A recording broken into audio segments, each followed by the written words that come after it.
매주 목요일마다 시민들이 알아두면 좋을 유익한 건강 정보를 알려드리는 시간입니다. 시민 건강 플러스.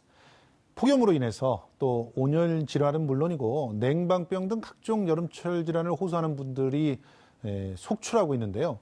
그래서 이번 주에는 여름철 질환의 예방법 또 대처법에 대해서 중앙대병원 가정의학과 김정아 교수님 모시고 관련된 이야기 나눠보는 시간 준비했습니다. 어서 오십시오. 안녕하세요. 안녕하세요. 네. 지금 올여름 온열 질환 환자가 무려 지금 3,500명을 넘어섰다고 하더라고요. 사망자만 해도 44명이나 지금 됩니다. 그래서 지속적으로 우리가 온열 질환의 그 위험성을 얘기를 하고 있는데 왜 위험한지 좀 핵심적으로 좀 짚어주시죠. 네, 말씀하신 것처럼 얼마 전에 기사를 봤더니 메르스 때 사망한 것보다 이번에 올여름 온열 질환 환자가 더 많다는 얘기도 맞습니다. 있더라고요. 예. 이런 폭염 온열 질환은 사실은 피부 발진이나 두드러기, 어지럼증 같이 아주 경미한 증상부터 경련, 의식소실, 사망 같이 아주 심각한 건강에 위해를 묻힐 수 있는 것까지 발생시키기 때문에 예. 굉장히 중요한데요. 이런 건강 문제뿐만이 아니라 만성적으로 피로해지고 권태있고 예민해져서 예. 어떤 일을 판단할 때 판단력이 약간 문제가 생겨서 이런 심각한 사고를 일으키기도 합니다. 예. 그래서 이 온열 질환을 예방하는 것이 굉장히 중요한데요. 예. 이미 말씀을 많이 들으셨겠지만 가급적이면 더워지지 않는 환경, 예. 시원하게 하고 수분을 많이 섭취하고 시원한 곳에서 쉬고 한낮에 야외 활동을 하지 않고 이러는 것들이 중요합니다. 그리고 이제 온열 질환을 예방한다고 하지만 예방하지 못하고 만약에 발생했을 때 그 온열 질환이 심각한 거냐 아닌가를 감별하는 것이 이 발안이거든요.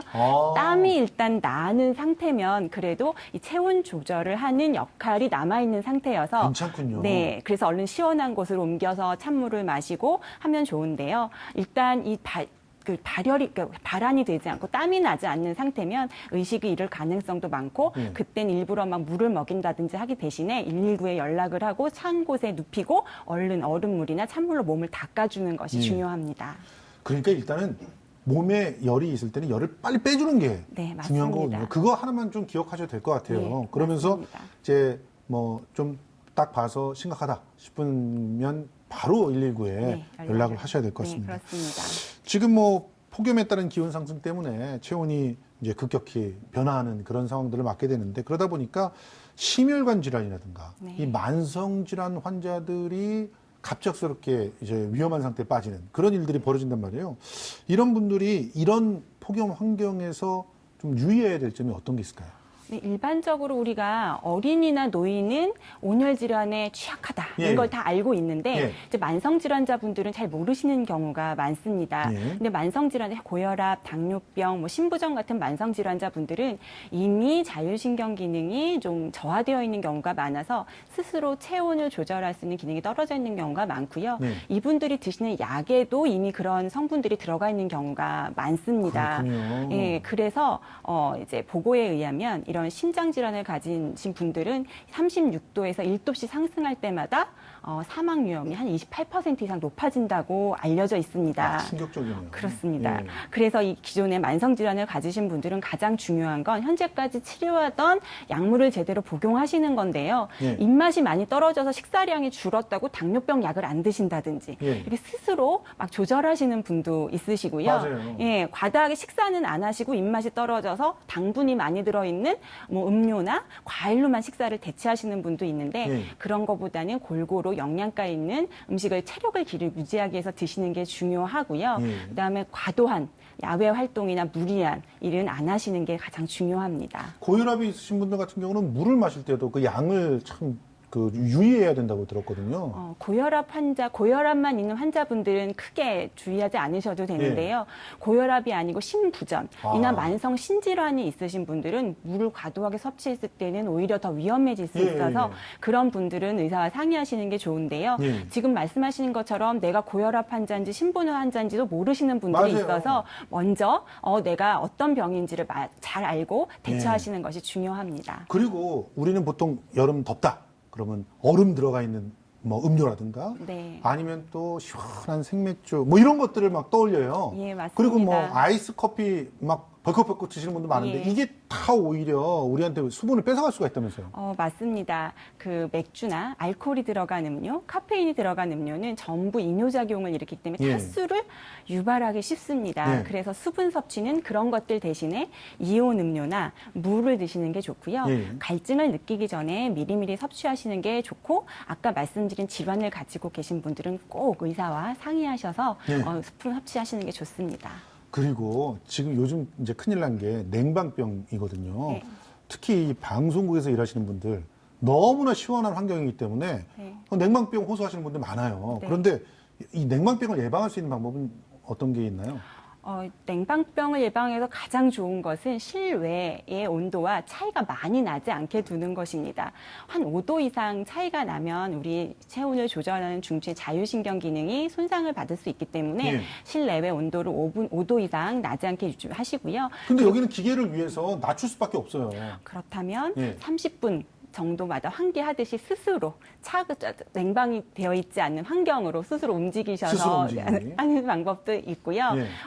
이런 기운이 느껴지시면 가장 중요한 것은 휴식과 이 냉방된 공간에서 벗어나는 거거든요. 예. 벗어나서 수분을 섭취를 많이 하시고 예. 하시면 좋을 것 같습니다. 그러니까 뭐 옷을 미리 준비하셨다가 입거나 네. 따뜻한 차를 드시는 분들이 있는데 그런 것들이 도움이 그것도 되거든요. 아주 좋은 방법입니다. 예. 그런데 지금 그리고 여름철은 이제 그 뜨거운 햇빛 때문에 네. 저 같은 경우는 몸이 이렇게 검게 타지 않고요. 그냥 바로 물집이 생겨버리는 그런 상황이 벌어지거든요. 이럴 때 너무 힘들어요. 그러면 어떻게 예방해야 되며 또 그렇게 뭐 물집 같은 게 막 바로 잡히고 그랬을 때 어떻게 대응을 해야 되나요? 네, 일반적으로 피부의 색, 네. 흰 분들이 검게 그을리다 보다는 그런 손상을 입으시는 경우가 많거든요. 예. 멜라닌 색소가 열 적기 화상이라고 때문에. 그렇죠. 그러더라고요. 그래서 일단은 특히 그 피부가 여린 어린이들이 그런 경우도 많은데요. 예. 이제 그런 경우에는 일단 차물이나 얼음물로 피부를 진정시키시고 아하. 그다음에 보습제를 바르는 것도 중요하고요. 예. 가렵다고 절대 긁거나 뭐 비비거나 하시면 안 되고 물집이 생겼을 때 터트리지 않고 그대로 진료를 보시는 게 중요합니다. 예. 근데 이제 일단 외출을 안 하는 게 제일 좋은데 네. 어쩔 수 없이 외출을 계속 해야 되거든요. 그러면 뭐 대비할 수 있는 방법이 있나요? 요새 길 가다 보면 많이 보시죠. 남자분들도 다 양산을 들고 다니시는데요. 써야 됩니까? 네, 중요합니다. 모자나 음. 양산으로 햇볕을 가려야 하고요. 예. 항상 햇볕이 가장 쨍쨍한 12시에서 5시 사이는 가급적 외출을 피하시고 외출을 했다가도 요새 많잖아요. 건널목에 가림막, 그늘막에서 자주자주 쉬어주시는 것이 중요합니다. 저 그거는 괜찮더라고요. 쿨토시 같은 거는 네. 진짜 도움이 되더라고요. 그것도 아주 많은 도움이 예. 됩니다. 고온다습한 여름철에 물놀이장이라든가 다중이용 시설 이거 많이 이용하는데 지금 사실 어제 그저께 계속 물이 네. 좀 문제다 이런 보도들이 나왔잖아요. 근데 애초에 이 물놀이장을 규제하는 그런 기준 자체가 너무 허술한 게 아닌가 생각도 들고 갔다 와가지고 발진 걸린 우리 조카가 지금 발진에 걸려가지고 구내염까지 앓고 있거든요. 네. 이런 거 방지하려면 어떻게 해야 되나요? 일단은 이제 시설을 운영하시는 분과 이용하시는 분들의 모두 주의를 하셔야 되는데요. 일단은 이용하실 때, 물장이다. 뭐 이렇게 기뻐서 바로 뛰어들어가시는 게 아니라 네. 들어가시기 전에 전부 샤워를 네. 하시는 게 좋고요. 그리고 물놀이장 안에 있을 때 밖에 나와서 용변을 보시면 귀찮은 게 있어서 자주 실례하시는 분도 많은데 꼭 밖에 나와서 절대 그러면 안 되겠습니다. 예. 하시는 그런 에티켓을 길러주시는 게 좋습니다. 예. 아무튼 발진이나 이런 것들이 일단 발생했다 그러면 무조건 병원부터 가야 되는 거겠죠? 그렇습니다. 예. 일단은 그게 가볍게 가라앉을 발진인지 아니면 감염에 의해서 항생제 같은 약을 드셔야 하는 건지 확인이 필요하기 때문에 스스로 자가치료하시기보다는 병원을 방문해서 의사의 진료를 받으시는 게 중요합니다. 그렇습니다. 자, 지금 뭐 여름철 건강 관리를 위해서 뭐 예방법이라든가 대처 방법 얘기를 해주셨는데 남은 여름이 아직도 한 보름 이상은 이 폭염이 네. 계속될 것 같다고 하는데요. 어떻게 하면 더 건강하게 보낼 수 있는지 시민 여러분께 좀 당부 말씀 좀 부탁드립니다. 네, 입추가 지났다고 하는데도 정말 여전히 네. 무덥습니다. 이 생체 리듬을 유지하기 위해서 규칙적인 생활을 하시는 게 좋고요. 예. 그러니까 체내 스스로 외부 환경도 뜨겁지만 체내 열 발산도 줄이기 위해서는 식사량을 약간 줄이시는 게 좋은데요. 예. 이 식사량을 줄이신다고 무조건 적게 드시는 게 아니라 그 체력을 보충하기 위해서 균형 잡힌 영양 있는 식사를 하시는 게 중요하고 앞에 말씀드렸던 온열 질환 예방법을 준수하시는 것이 중요합니다. 그리고 여기에 한 가지 더. 주변에 혼자 계시는 어르신들이 있으시다면 한 번씩 들여다보고 안부를 챙기시는 것도 아주 잊지 않으셨으면 좋겠습니다. 그렇습니다. 사실은 혼자 사는 세상이 아니기 때문에 주변 이웃들에게 더 관심 갖는 그런 여름이 됐으면 좋겠습니다. 자, 오늘 말씀 중앙대병원 가정의학과 김정아 교수님과 함께 나눠봤습니다. 고맙습니다. 감사합니다.